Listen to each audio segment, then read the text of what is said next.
welcome back to Traders Cast. Essentially, right now we were talking about Cardano, right? And we were talking about how my barber got me involved. I put in 50 grand and my 50 grand went to 41,000. Tell me about a time that you've done a bad investment because you heard, like, let's say someone that's never, let's put it this way. When people get rich, what do they typically say? I'm going to invest into real estate, right? When they know nothing about it. Or you have that one friend who tells you to invest here or there or somewhere, but has no experience whatsoever doing that investment. Have you had an experience like that with a family member? Not with family members, but I mean, with a friend. I definitely have friends that give me tips where I lose at least half my money, if not all of it. Yeah. No, I've had a few friends who have told me, you should get into crypto, right? And this was right in December of 2021 when crypto was at its highest point. They're like, you have to get into crypto. And I didn't get into crypto, but I saw what happened. And I'm like, right, I should have done that because you did it. Typically in the crypto market, when everyone's talking about it, that's when I typically, it's too late. You're chasing the rocket ship. Exactly. Instead of launching with it. Right. So with anything, I feel like with anything that is special in the form of business, when everyone's talking about it, it's too late. Right. Doesn't apply to everything though, because there's still some things that people could develop and they could become very successful, like a clothing brand. Clothing brands have been around for millions of years, right? Mm-hmm. When I say millions of years, I mean like clothing has been around for thousands and thousands and thousands of years. But nowadays, one of the most famous brands that has came up is ASRV, which is a clothing brand. We have Gallery de Par that's coming up, Chrome Hearts. We have different brands that are coming out of nowhere. And it's like, what is different about their shirt compared to this shirt? Right. If that makes sense. Because at the end of the day, it's the same shirt. Could be the same quality. It just has a different design or a different... Mostly marketing. Yeah. So the world is changing very quickly, but people could still take advantage and position themselves somewhere if they know how to market themselves correctly. I feel like nowadays, instead of marketing a brand, you should be really marketing yourself, because if you come into anything and you have a strong enough media presence, you can make whatever you're trying to do successful. Sure. The reason I say that is because let's say that you're trying to get into sales, for example. If you have a big following on Instagram and your job is sales, that's your whole market. That's your whole base. That's your whole foundation. If you're trying to get into distribution, again, that's your whole marketing. I feel like today's most important brand is yourself. What do you think about that? I mean, I've always learned that following smart people or investing in smart people is the kind of like the trick. So, a lot of people invest in Tesla because they believe in Musk, right? So you're investing kind of in Musk, not actually Tesla. You're kind of following his lead. So, as I got older, invested in a lot of different things, that tends to be the, the more safe trend to do. So, I mean, if you believe in yourself, then, power to you, Mm-hmm. And another rule I lived by for as long as I've been in business for myself, which is now about, I want to say about 16 years, you swing the bat every single day when you're when you're an entrepreneur or self-employed, right? If you keep swinging that bat, eventually you're going to hit, and you can't gauge your success by other people's success, because some people just hit the ball farther than you. But one day maybe you'll hit the ball farther than them. You just got to keep swinging, So I think, marketing yourself. If you believe in yourself, I mean, I don't think that's a bad path. Yeah. That's one of the biggest things that dismotivates a lot of people and puts the perspective of failure before they even hit failure, and causes them to not even try onto people where they don't have any self-belief or self-esteem. Sure. One of the biggest things I want to do, or one of the biggest ways that I feel like I would protect my future kid, if I have a kid, right, is ensuring that their self-esteem is rocket high, their self-confidence rocket high. Because nowadays, I feel like most people don't attempt something because their self-esteem is low. They have low motivation. They have the wrong circle around them that tell them, you know, you've grown up with me all your life. There's no way you could do that. You came from the same place I came from. So there's no way you could accomplish whatever you're trying to accomplish. But I feel like self-esteem is something that is so low nowadays. And it is. I so see it a lot. I see it. You're absolutely spot on. I see a lot of people over, you know, the last decade. I just start noticing these new generations lack that component, you know. That's a big trait to have and obtain growing up, you know. Do you think in the 2000s, like from 2000 to 2006, people had more confidence and more self-esteem than today? Absolutely. And why? I feel like people had more self-esteem because they were less exposed to what other people are doing. So right now with technology and all these platforms, I feel like everybody is insecure because all you see is everybody's highlights. Everyone only posts highlights. That's it.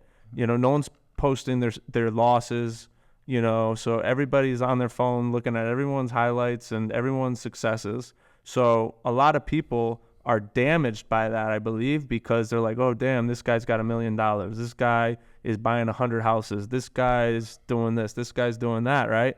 And then they look at themselves and they're like, shit, you know, I'm, you know, late to the game, you know. How could I ever achieve that, you know? So with all this, like, kind of distraction out there, it kind of, like, takes away from people focusing on themselves, you know? Yeah. I think back in those early 2000s, you only have your, you know, your close family. Brick, your cell phone brick. That's it. You just have less people doing things. So, like, you know, you have less competition to be up against, you know? So you're mostly focusing on yourself, you know? Yeah. That's actually something that is very important. In the 1990s, 80s, 70s, there was a lot less competition in different aspects of models of business. Like, let's talk about real estate. Yeah. If you invested into real estate and you grew your portfolio in the 70s, 80s, 90s, you'll be really up right now. And a lot of people, you know, the younger audience is going to say, well, I wasn't born at that time, right? My point here is not that if you were to invest in it, obviously you weren't born at that time. My point here is that back in the day, there was less competition than today. Sure. Back in the day, there was more self-esteem and more self-confidence than today. Mm-hmm. So with the more competition that there is today and the lower the self-esteem, I feel like every single time that I look at someone that I could instantly tell that they don't have what it takes, they don't have what it takes to last in the industry or in what I'm trying to accomplish. I call that the killer instinct. Yeah, it's like, I know when someone is hungry for success because I ask them a very simple question. What are your goals and why are they your goals? You get me? And typically what people tell me is, I want to make X amount of money. And I'm like, you know, you're just money hungry. Mm-hmm. As soon as you make the money, you might fucking betray me. Right. You might turn into someone who you're not because you've never had money. And money changes people. Sure. The reason I say money changes people is because when someone doesn't have money, here's what people say. When you get money, you're exposed of more of who you are. If you're a good person, you become an even better person. If you're a bad person, you become an even badder person, right? Yes and no. But when you don't have money and then you get money, you develop a lot of ego, arrogance, you know, you develop a lot of self-esteem, you know, a higher self-esteem, more confidence because you just accomplished something you've never had before, especially if you came from nothing. Yeah. Self-made is always has a different feeling. What's your opinion on self-made? Opinion is in what, like? On the term self-made, when someone says self-made. When someone says self-made, to me, it's someone who starts from the bottom, that has nothing, has no help, and then they achieve success as far as, you know, financial success. You know, that's what I believe self-made, that term goes. Yeah. For me, that applies. I don't like the term. I'm going to have him cut this. Yo, what the fuck are you doing, Chris? Oh, He's doing his own haircut now? you can't have that in here, man. But he said he wanted to try it. I told him to cut it up. He wanted to see if I heard it. I said, yeah, do it. Yeah. Fuck, no, I forgot where. Self-made, you're saying the term self-made. No, the term self-made to me, when I hear it, you could agree or disagree with me, but Sure. I think it's quite silly. And here's why.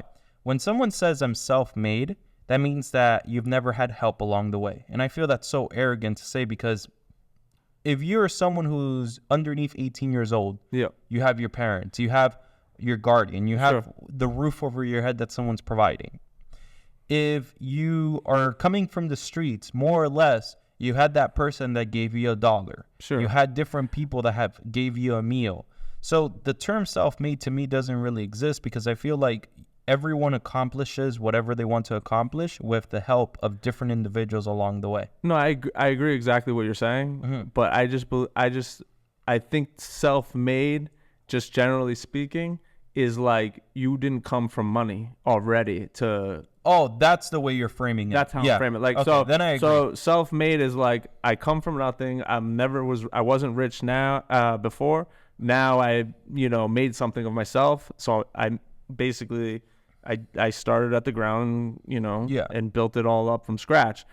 Opposed to coming from a wealthy family that you say, hey, Dad, could you give me $1 million? I have an investment, or I have a business idea. Yeah. So that's how I think of Yeah. self-made versus not self-made. Yeah. But I agree with you. Yeah. Everybody has, like, even though I'm a self-made entrepreneur myself. So like my parents are just middle class. What people. did they do? So my father, he's a mechanical engineer, and my mother was a nurse. When you say mechanical engineer, So he worked for a factory in Connecticut that they created vinyl fabric for like couches and things like that. But he was like the engineer where he designed the machines, like the whole system. The whole machine. Yeah. It's like a big long it's like a big machine that just basically has like rollers and things. But he designs it all on CAD and stuff, and then he builds it. Mhm. That's what he did. Yeah. Now he just does like my father's 76 now. So he's just kind of maintenance, maintains the machines or whatever. My mom says he's the oldest, supposed to be, he's like the oldest guy working. He still works. And he's 72. 70, I think he's 76. 76, and he still works. Yeah. Why does he still work at 76? Because I'm sure if he's been working for, let's say, 36 years, I'm sure he has a really good pension. I'm sure he has a really good retirement. And I'm sure if he were to retire today, he wouldn't have to necessarily worry about his finances, because at 76, it's not like you're looking to go out and buy a Lambo. It's like you're looking to have more of a chill life. This is the thing. If you're middle class and you're making, under $100,000 a year, right? Okay.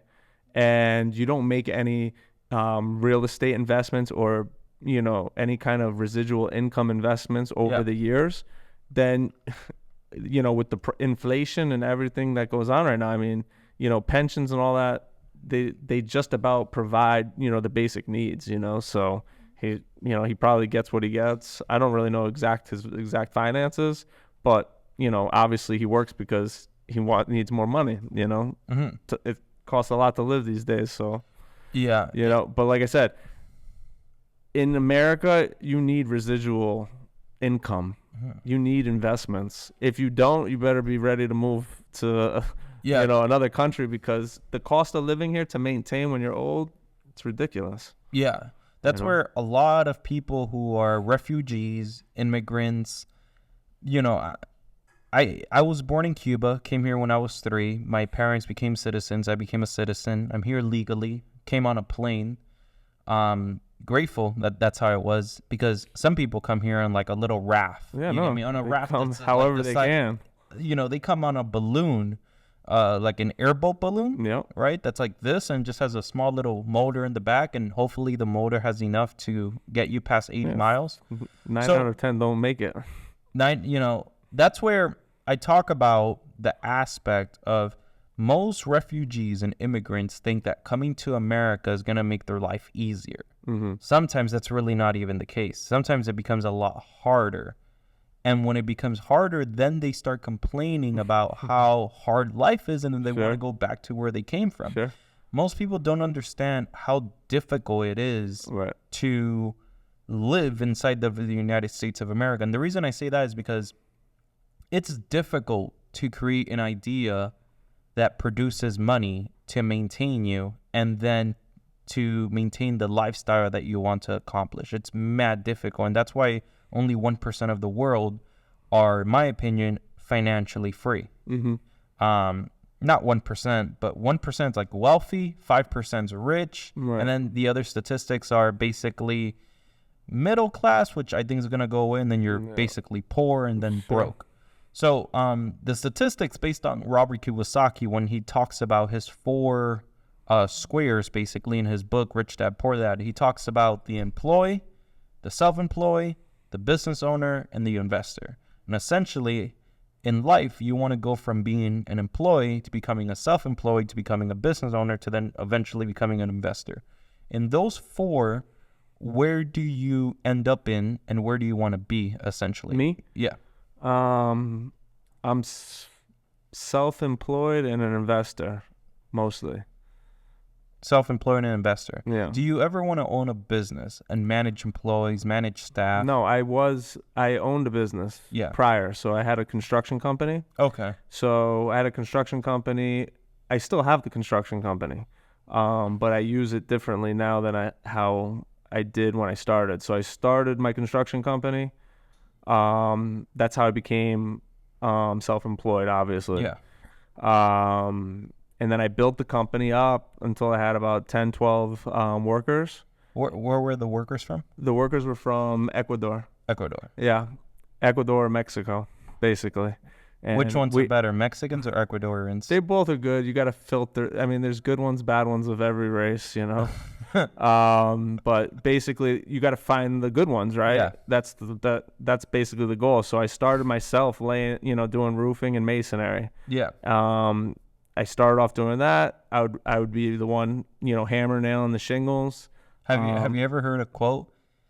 The nail that sticks out is the nail that gets hammered. I heard it from you on your on my Instagram story. Yeah, nail that sticks out is the nail that gets hammered. Yeah, no, but yeah, I started off doing, installing the shingles and doing that actual work. Yeah. To at the end of the day, pricing jobs and growing the business little by little. Yeah. And then once I had 10 guys working, I was just out on the streets, getting deals. Locking up jobs and keeping the guys working. Then what happened? Then I decided, I was like, all right, nail guns are missing, tools are breaking, all this, guys are these guys are turning into union workers. They're putting their ladders up on the truck at 4:00 rather than working till 7:00 because they start seeing, you got a lot of work and you're making money. So now they're less, They start seeing you making more money. Right. So they start, slacking, so to speak, right? Not slacking, but just kind of, it's not the same as when it was just you and the 3 guys working, right? Because they would see you work, so they'll be like, well, if he's my boss and he's putting in the hours. Right. People do what they see you do, not what you tell them to do. Sure. Does that make sense? Yeah, of course. Well, I always used to tell every worker that came to work for me, I won't tell you to do anything I won't do. That was how it all started. So, I'd be scooping shingles up off the ground, raking the dirt, whatever. I'd be, getting my hands dirty, right? But then there was a point where they started telling me, we don't want you on the job. Go get more jobs, Yeah. And then, like I said, I pivoted from that to I turned the two groups of the guys that were all friends. I split them up and turned them all into subcontractors because it was a lot better process. So, I didn't need any more trucks. Uh-huh. They got their own trucks. They got their own equipment. They got all their tools. So if it's missing, it's on them. Yeah, if it's missing on them. Now it's like, all right, how much does it cost to do this roof? One guy tells me a price. I tell the other guy gives me a price. And I'm like, all right.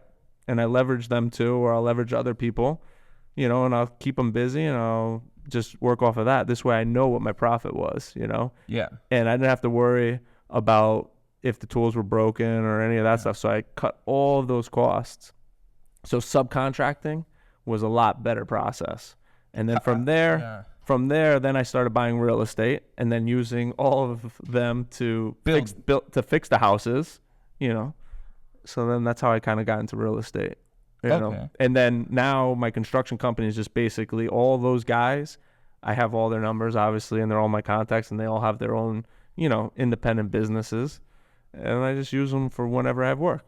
But I have no overhead unless I have a job to do. Makes sense. So I kind of went out of owning the business kind of because it's a lot of work. You know, managing people is a lot of work. Yeah. People skills is very essential, and most people do not have fucking people skills. No, man. So, like, I'm a completely different person when it comes to running my team.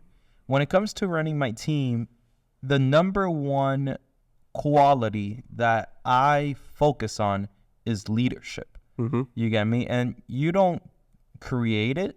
You don't buy it. The only way to obtain it is by earning it. You get me? And by people actually wanting to follow your lead. And here's what I mean. Let's say that your company or your business went to shit. Do people still want to work for you? Or do people still want to lead you?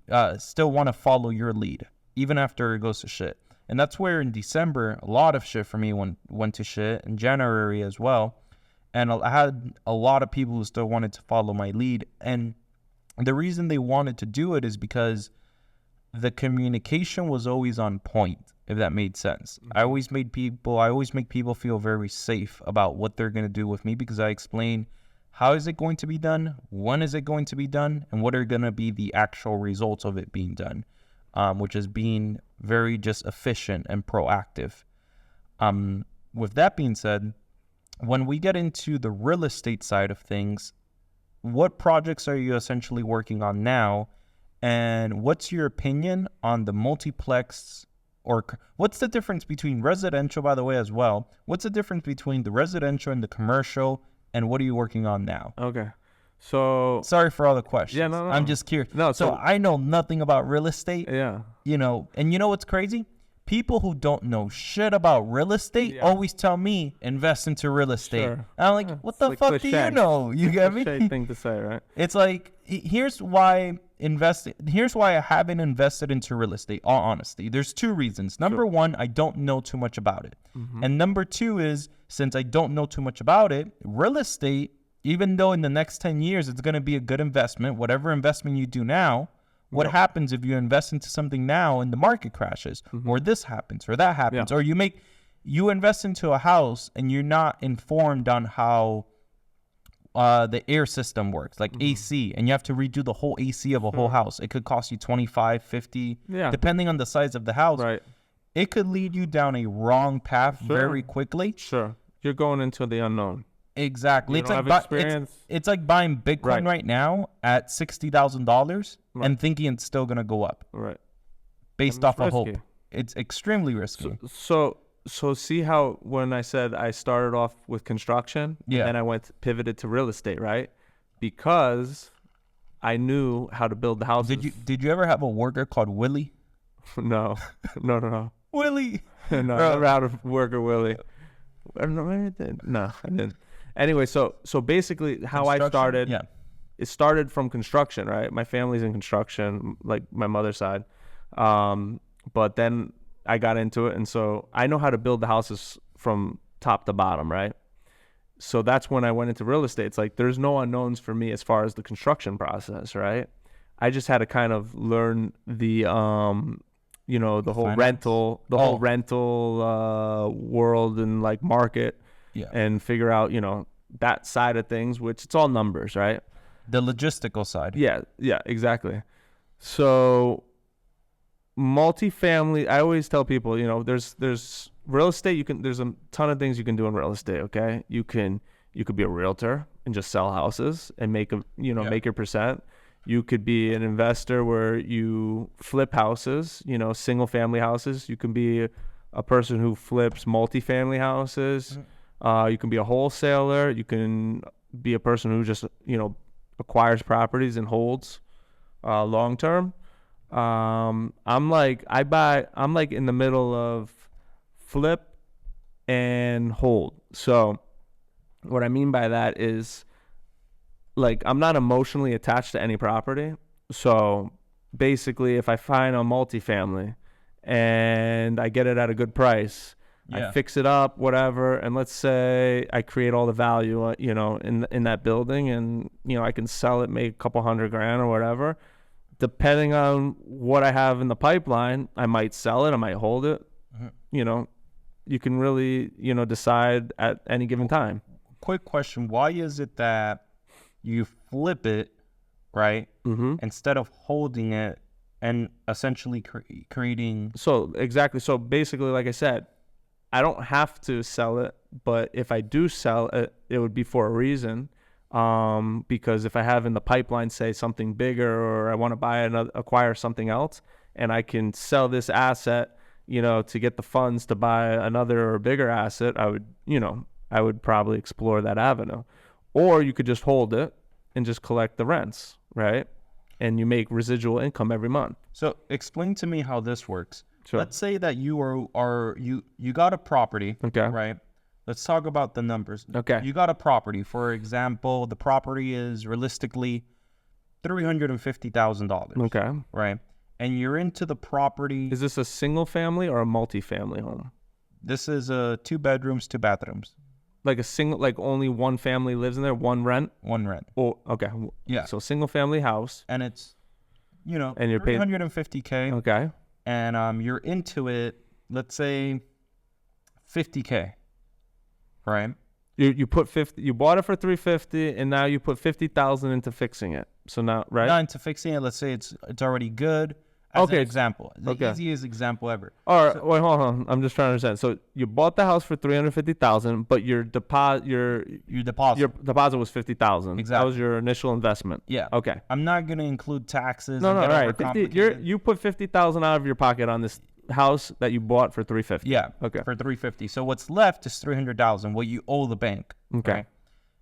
How is it that people take a mortgage on that home to purchase another home, and then do it on that home to purchase another and another and another? So how's that all work? right. So it all depends on your entry price, right? So relative to the market. Okay. Yeah. So if that $350,000 house, okay, is at the top of the market, and you put $50,000 in, that means that you only have $50,000 of equity, or roughly, or less than that, whatever it is, in the property.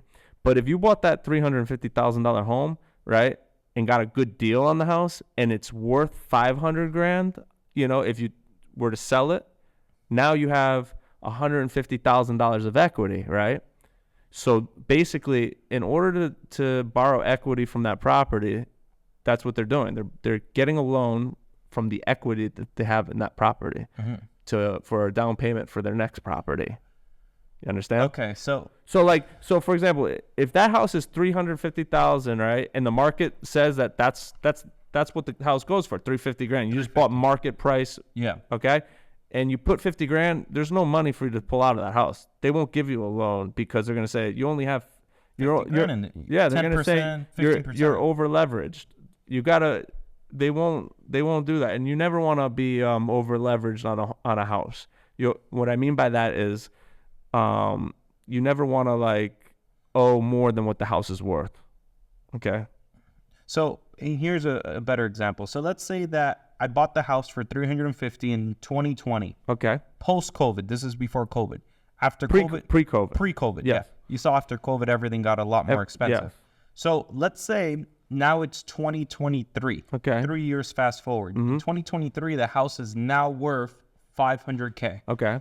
Since the house went from $350 to $500 and you put $50K down, Yep. does that mean that now you could take out a mortgage on the...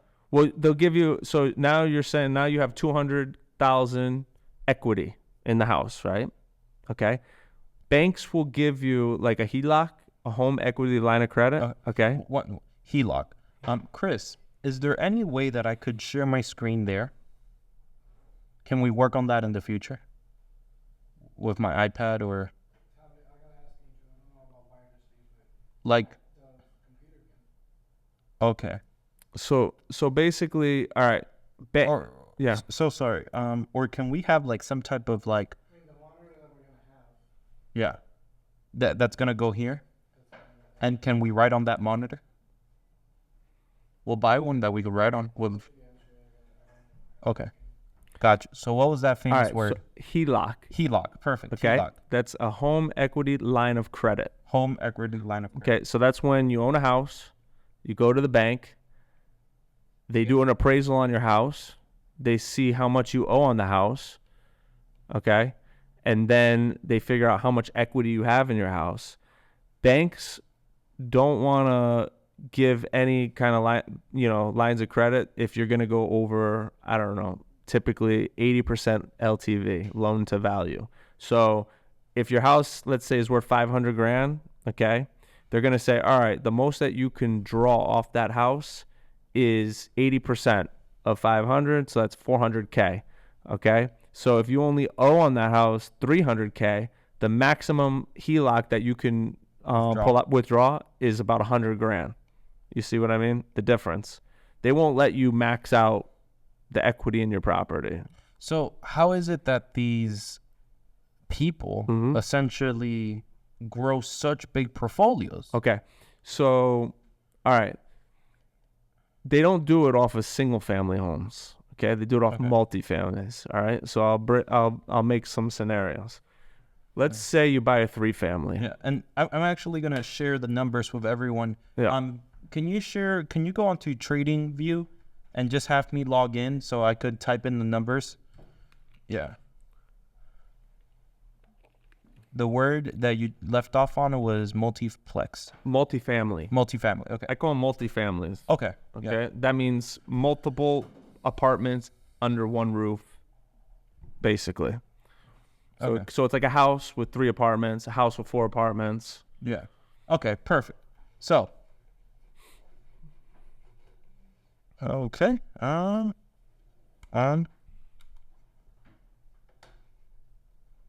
Let's go. Here we go. We're gonna go on to. This is just so I could write down all the numbers. And is there a thing here where I could just draw on, like Word or anything?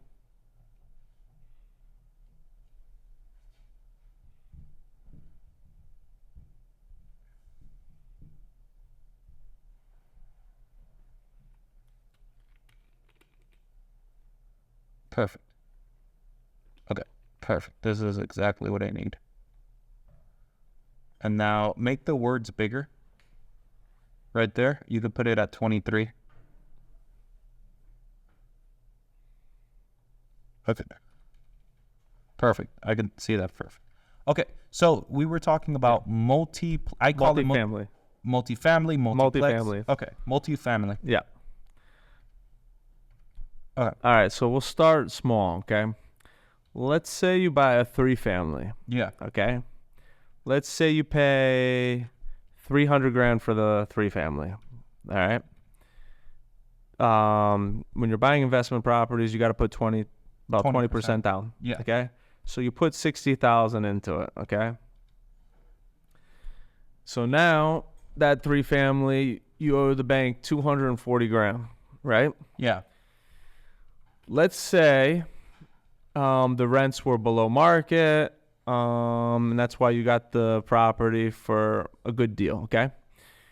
Now, the property's appraisal can rely on the NOI of the property. So basically, the amount of money, the amount of income that this property produces is a big factor of the value of the property. Okay.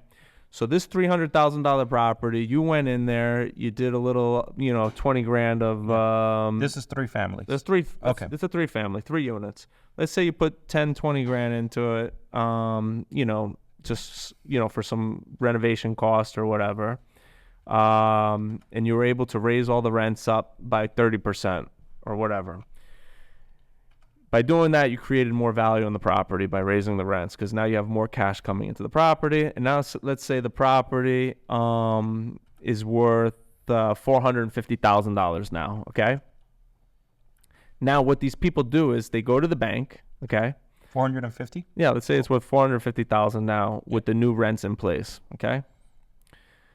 So they go to the bank and the bank appraises the property and they say, all right, they do like a refinance. Now they'll refinance with the new value, and basically they'll get 80% LTV of 450.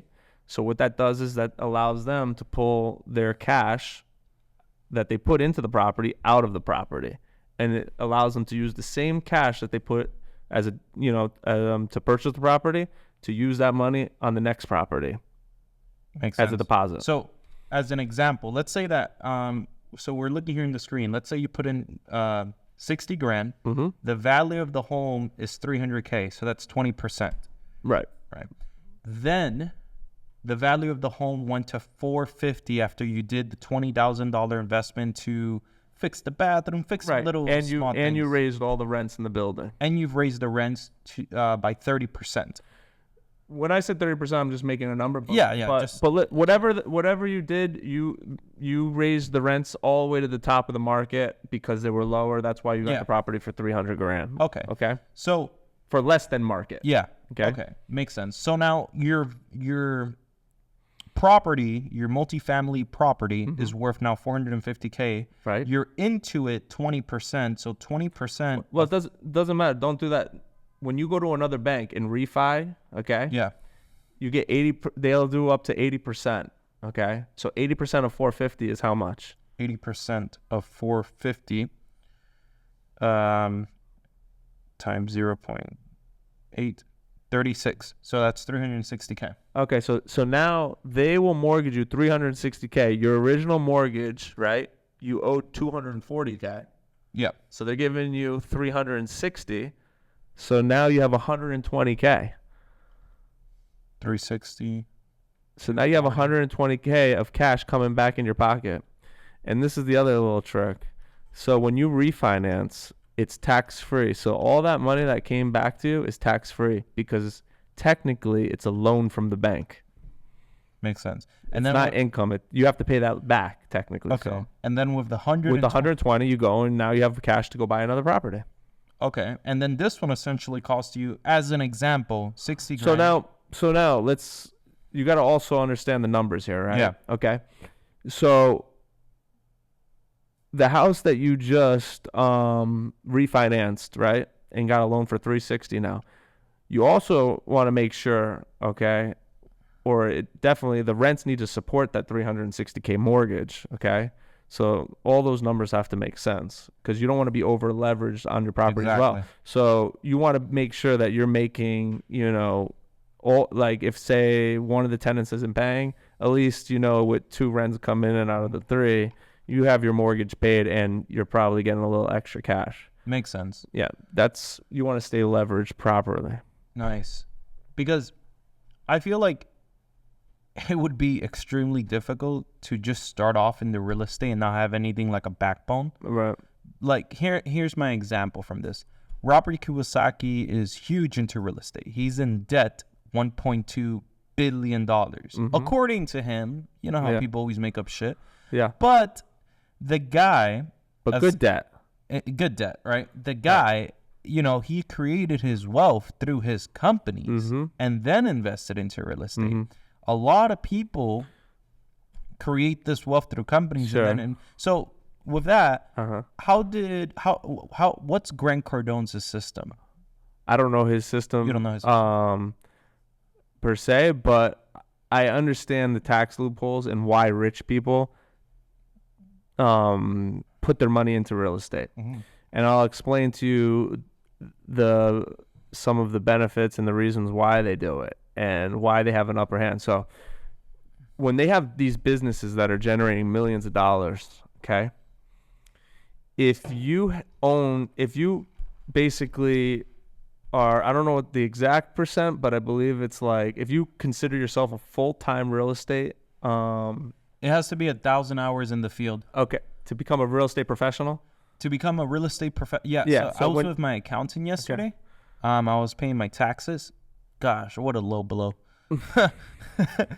He saved me a lot though, so I'm really grateful for that. But essentially, we were talking about real estate, Sure. because he was telling me, he's like, hey man, you're making every year, you're increasing your income by like 30-40% every year. Because we looked at my 2020, 2021, 2022, 2023, and he's like, bro, like every year, he's like, if you don't start diversifying, right? He's like, the cars are cool and all, we could write up 80% of them. Yeah. But now in this year, you could only write up to 60% of the vehicle. Right. And me, in my case, the only car that I could write up to 60% of is the Urus. My Lamborghini, the STO, I could only write up 38% of it. Yeah, but those type of things are not what you want to use for write-offs. Exactly. So that's exactly what he said. He's like, bro, like, we can't. Real estate, you can swallow all of your money up in there with the right investments. Yeah. You know, and technically make nothing. Exactly. You know, that's why everyone hates Trump, because I like Trump. No, I mean, a lot of people, the ones that don't like him, oh, why doesn't he pay taxes, blah, blah, blah. It's just he knows the system and he uses it because he can. One of the funniest but debates I've ever heard was when him and Clinton were running, right? Hillary Clinton and him. Sure. This was before Biden. This was back in 2016. And then he says to her, why is it that you're asking me to release my taxes and you're bitching at me over my taxes, but you had the power to change the tax code but never did it? Right, sure, of course, because she benefits from the same system. Same system. He's just using it smarter than her. So basically it's like this, right? When you get into that world, right, hundreds of millions of dollars and stuff, right? All these people, the reason why they diversify and by buying their portfolios with real estate is because when you're making, say, I don't know, millions of dollars in your business, whatever. Let's say you're making $10 million a year in your business, right? You can go buy blue chip properties. I'm not saying 10 million because that's what I make, by the way.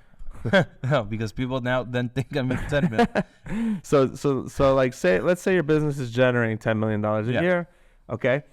And you go buy blue chip properties. What I mean by blue chip properties, I'm talking about you're buying in the best locations, buildings like this building. This building is a blue chip property, a big, luxury apartment buildings right in the middle of New York City or in big cities in the best locations. You just got the amazing deal. It's just you're buying it's not even a deal. All these buildings trade, at like 1 to 4 caps. Like you're making 1%, 4% on your money, which isn't good for someone who is, looking for a good return in real estate, right? The reason why these people can buy 1% a year, like 1 caps or 2 caps for the buildings is because the depreciation schedule and all the write-offs that come with it, that's like making money, right? So if I buy a $10 million building, right? Okay, let's just say it's a $10 million building, market. The code says that your building depreciates 3% a year for 33 years. Okay, so if you have let's put this in. Yeah, I gotta make this example. So you have a depreciation schedule. Every real estate has a depreciation schedule, which is a write-off of the income. So 10M, and it depreciates 3%. 3% every year. Every year. Mm-hmm. For how 33 years 33. to 0, and then it starts over again. Okay, as you were saying. Okay, so even though the building, right, after collecting all the rents, paying all the bills, only made them 1% on their investment, let's say, right, which is not very good. Yeah. For someone. And this is 1% per year. Yeah. Okay. Yeah, 1% per year. Okay, that building, what is 3% of $10 million for depreciation? 3% of 10 million is 300K. It's $300K. So that's a $333,000 write-off that they can apply that to their income for that year. For that one building. Now, if you're making 10 million here and you got 10 buildings depreciating $333,000 a year, right? Now you're taking $3.3 million off of your income. Yeah. Essentially, to own that, you'll need to invest 100 mil. Yeah. My point is they buy these properties. Quick question. Let's say the building is 10 million. Yeah. You came into it at 20%, 2 million. Could you still write off the full building? What do you mean? So No. You write off. So you can only write off when you purchase the building. You only can write off the depreciation, and then any type of work that you perform, like any expenses for the building. So right here, That's another thing too. Who's to say? They could say, oh, well, the plumbing was fixed by my friend Joe Schmo, and that cost me $250,000, so we're writing that off. Like this. It's just the creativeness just can go on and on. The gray zone gets very gray. It gets very gray. So correct. Let's say it's 10 million, correct? Okay. I put into it 2 million. Yeah. Right. You don't write the $2 million off. You don't write that off. Okay. No. The other 8 because quote unquote that money is either already off. It's already tax paid. Tax paid or tax free. Yeah. One of the two. So the 2 million that I put into it, the 8 million that are left, that's what I could write off.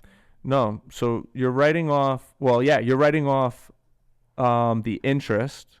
The payment, all that stuff. Your mortgage. But you're also writing off the depreciation on top of that. Okay, makes sense. Yeah.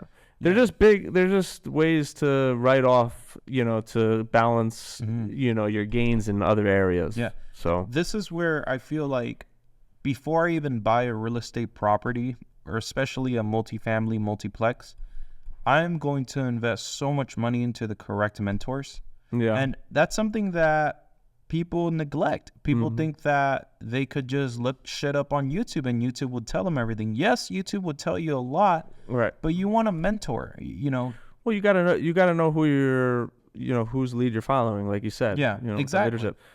Basically, the best thing to do is find someone who actually does it, has done it for a likely period of time. I'm gonna find an old person that talks very slow. Yeah, you just need to listen. You just need or have patience because listen, I have partners in buildings and stuff, and and I could tell them something 100 times, and sometimes they still don't understand it after the 100th time I told them.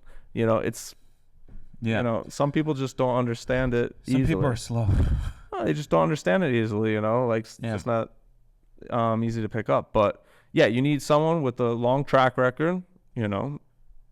So you basically that went through all of the hoops and ladders to get to where they are. What's very big? I remember in my industry, in the trading industry, when I was learning from a mentor of mine, I asked him, well, this was about a year and a half ago. So I'm already making money in the industry. Mm-hmm. I just keep learning from people to expand my knowledge because I feel like you can't know it all. There's always something out there to be learned. You get me? Mm-hmm. So with that, I interview 2 people. Not interview, but I speak to 2 people. And I ask one of them, I'm like, hey, how many times have you failed at doing this? And then the guy's like very cocky, arrogant. He's like, I barely ever fail. I'm the best, this and that. And then I asked the other guy, how many times have you failed at it? And then the guy's like, I failed a lot. I'm going to go with you. Yeah. And the reason I want to go with the guy who failed a lot is because through failure and through L's, you create L's to me mean lessons. It teaches you something that you could change, you could pivot off from. Of course. And I learned from that person something called divergence in the market. Essentially, to not confuse you, divergence is an area where you either buy or sell. Think about it like when the market creates its highest high, typically after the highest high, it's going to come back down to create another higher high. Mm-hmm. You get me? Yeah. Because when a market creates the highest high, it comes down. Then goes right back up. And when it comes down, that's a high. And then the higher point is the higher, like higher high. So, yeah, I don't even want to confuse you with all this Forex bullshit. It's the same as regular trading. Exactly. I feel if you could trade Forex, you could trade stocks. If you could trade stocks, you could trade this. I feel like nowadays... I never understood Forex ever. I just have a lot of failure friends in forex. Yeah, so So I just never got into it. I don't even trade forex. Yeah. So I don't trade forex because here's why. Trading a stock is a lot easier than trading a foreign currency, and I'll explain why. When you're trading a stock and the stock is IBO, it's a public stock. You could see company records. You could see what the company is going to do. There's a lot of transparency. You could see a lot of things that with a currency, what the fuck do you know about the euro? Nothing. You know, with a stock, let's talk about Boeing, for example, or American Airlines. We could tell it doesn't take a fucking scientist to know that during COVID, American Airlines is clearly going to come down because they're going to prevent people from traveling. Right. You know, right. You that have your is little. something you could predict. There's a lot of clues. There's a lot of clues to help right? you make decisions. To help you. But even still, I feel like it's whatever you do the opposite, because it's like, you know. Yeah, that's a good one. Whatever you do, if you suck at forex or stocks or whatever you're doing, you know, all you have to do is the opposite of what you're doing. So if you're buying the market to win, all you have to do is sell. Right. But most people, you know what's funny? Most people, when they trade, I've seen this while teaching people. Yeah. They are like, man, I don't know if I should buy or if I should sell. Because trading is a 50-50 thing. Sure. You're either going to buy or you're either going to sell. Yeah. And people are like, you know what? I'm going to go with the buying. They buy the market, and then the market sells off. And then they're like, fuck, I should have sold the market. And it's kind of funny because since 99% of people lose, right, the easiest thing to do is what you're already going to do the opposite. Like, yeah. I mean, trading is straight gambling every single day, right? What I feel like the best. Oh, geez, don't say that. I mean, it is. I mean, people are gonna be like, it's not it gambling. Is. For me at least, I feel like for me it's like gambling, right? Because what I do is I'll use my support and my resistance to know when to buy. And no, sell. I look at all the charts and everything. You know, there's good indicators to see like kind of where things are going. But at the end of the day, you really don't have a clue what's gonna actually happen. Okay, at the end, I mean, you have an idea and you have indicators. But you don't know when you don't know when some guy that has 1 million shares just feels like dumping tomorrow, you know, and then all of a sudden all of your indicators went to shit, right? So the one thing that I learned after I lost like hundreds of times over and over again, it's like you pick a stock that you have the conviction of a certain price point, right? That you feel like there's a future, okay? And you got already fucked up. Well, I'm saying like people have such outrageous thoughts. Well, that's what Madoff said. Madoff is like, everyone's so fucking greedy. Well, no, what I'm saying is like picking a company that you think is going to be around, let's say in the next 10 years, right? And it's just going to keep growing, or next whatever. There's a future. The one thing, like, you can buy today, right? Okay, you could buy today, and then say you buy the dip, right? Well, if you have patience, you just got to wait till it goes up, right, to sell it. Otherwise, yeah. You know where there's no future? Cutting hair. I'm kidding. But anyway, like, again, for me, trading, like, it's, I don't know, it's very unpredictable. Yeah, I agree with you. And people sell for losses because they don't think about the long term. Oh, of course. You know, it's like if you get stuck in a trade, most people are trading with money that they need to use for something else. Don't so that's use why your they have piggy to. bank. Yeah, so that's why they have to sell it at a loss. Yeah, so people, as soon as people hear you say that trading is gambling, they're gonna talk shit, and here's why. Yeah. People are so convinced that because they have a probability that they draw a line in the market, right? They think that the market's gonna respect that line, when in reality that line isn't shit. You get me? Well, that's what I'm saying. Like, you don't like. There's people that hold, have these holdings or whatever that are massive. The line. Yeah, it's gonna respect this drawing. No, like, I mean, I don't know. There's a lot of manipulation too. So that's why for me, I call it a gamble every day. I mean, I don't play with my lunch money. Let's put it that way. Yeah, that's something that's really big. Most people get into so many investments with their lunch money, and then they have to pull out of the investment too early before the investment takes off. Sure. The investments are real estate, for example. Or you're impatient because there's something else that's shooting up, and people are like, oh, well, this one's moving, this one's going down. I'm gonna take it out, take the loss. Hopefully, I'll regain it on the next one. It's just, it's. Besides trading and real estate, what is something else that you look at, or are you mainly focused right now in the real estate aspect of things? Me right now, like I'm acquiring properties that I'm basically doing, creating all the upside, and then either selling them or, depending on how good of the upside, holding. But right now, just because the market is kind of has reached a pretty high. It's a good seller's market, so right now I'm kind of buying and selling, and then if it's a property that I get like an unbelievable deal, maybe I'll hold it for the long run. But there's some things I hold. I still hold properties and have a portfolio that I hold. But everything that I buy, like say today or tomorrow, it's up for sale, for the right price. Okay. Gotcha. Well, that's pretty much what I've been doing. And gambling. Gambling. You just talked about how. No, I'm saying I'm doing the real estate, and I'm during the day doing a little gambling on the the Robin Hood. Oh boy.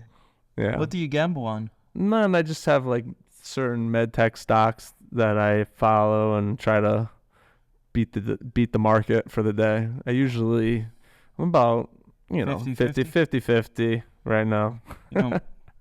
I'm gonna finish off the podcast with this, but if you're listening, listen close. If you suck at trading, all you have to do is the opposite of what you're already doing. True. It's fun. And you win. If you buy, all you have to do is sell. And if you sell and you're losing, just buy. And you know what's funny? People are going to hear this dumb shit, and then they're going to be like, you know what? I'm not going to buy anymore. I'm going to sell. And then they're going to sell, and then the market's going to go up, and then they're going to be like, well, that's going to be I'm going to sell again, and the market's going to go more up. And then they're going to say, well, I'm going to buy. And then the market sells off. It's extremely hilarious how this shit happens. But I have a friend, I call him Eddie Mush.